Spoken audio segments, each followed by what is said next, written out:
আমরা গিয়েছিলাম জাতীয় বৃক্ষমেলা 2024-এ এবং তা 6 জুন, অর্থাৎ মেলা শুরু হয় একদিন পরে। আমরা সবাই জানি জাতীয় বৃক্ষমেলা 2024 শুরু হয়েছে 5 জুন।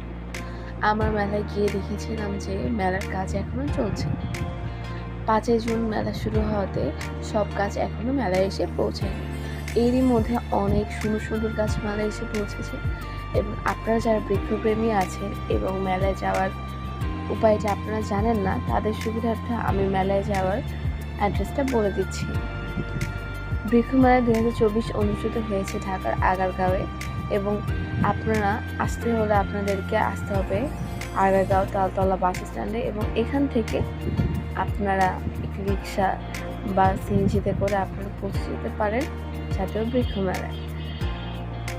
আপনারা রিক্সায় গেলে আপনাদের ভাড়া নিতে পারে 50 থেকে 60 টাকা এবং সিএনজিতে গেলে